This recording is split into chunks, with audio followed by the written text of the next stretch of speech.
Hello, my name is Stacey Yvonne. I am reporting live from Outfest at the night for the 20th anniversary screening of Far From Heaven. The 2002 film starred Julianne Moore, Dennis Quaid, and was directed by Todd Haynes. They will be here tonight, and we are so excited to talk with them about this wonderful film, this gem of a film, and to see how far we've come since then. So stay tuned. We have a fun night planned for you. Tell us your feelings, mostly about, did you ever think that this movie could get made then?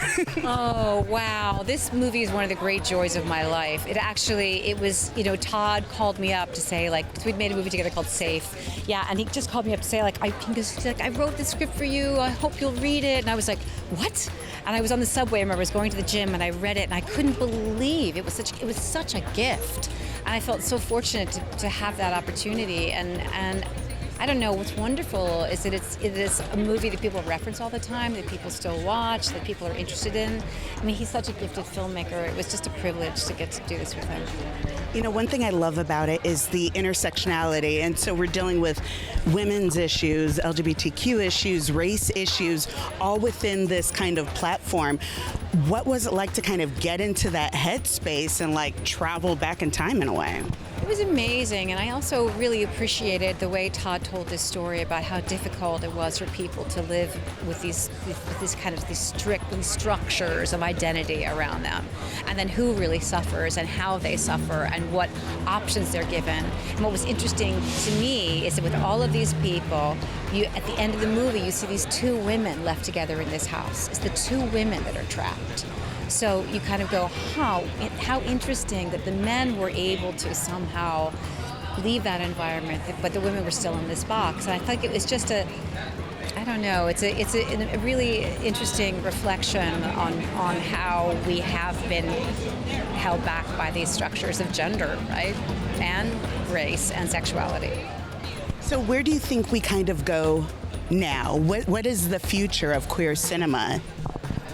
That's a big question. I know, that's a big one. I think queer cinema is human, right? It's people, it's representation. You hate to say, on the one hand you want to elevate everybody's experience, but I also hate to section it off too and say this is somehow different. It's not. It's just a human experience. So I think I want all of these voices to be elevated. I want to see everybody's experience, and so that's my experience as a person who watches movies. That's where I see myself, and that's where I see the world. And so I want everybody to kind of come together in cinema and find that. Tonight we are with Christina Farron. We are here for the opening of the 20-year anniversary of Far From Heaven. Tell us about how you feel about that. What's the significance for you? It's one of those, it's really hard to believe that it was 20 years ago that we made this movie. And it was a breakthrough movie in a lot of ways. For both Todd Haynes and myself. It was Todd's second time working with Julianne Moore. Safe was the first movie that we both did with her. And it's just amazing to see that it stood the test of time. So how do you feel that it kind of informs what came after and then kind of what's to come next? What do you think kind of the new frontier in queer filmmaking is? I have another movie at this festival, which is Billy Porter's Anything's Possible. So in some ways I'd say, isn't that it? I know this is not the night about Billy's movie. We had that night, and that was a great night.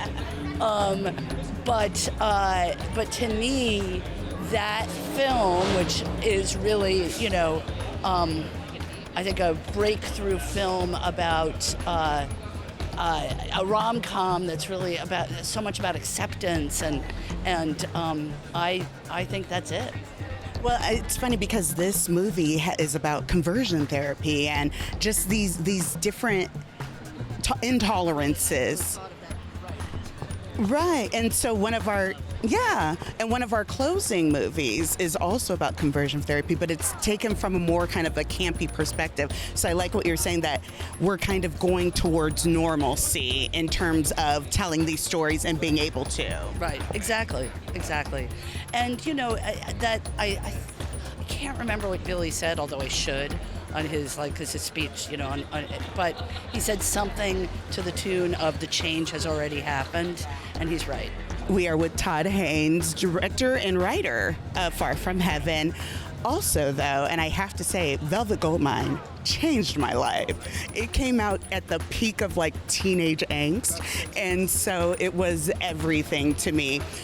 How do you go from something like that to Far From Heaven? The sensibilities are different, but there's something that connects them. What kind of connects them for you? Well, both of them, one maybe more from a negative example, talk about the ways in which people struggle around identity and struggle around being fixed by notions of identity, which is Far From Heaven.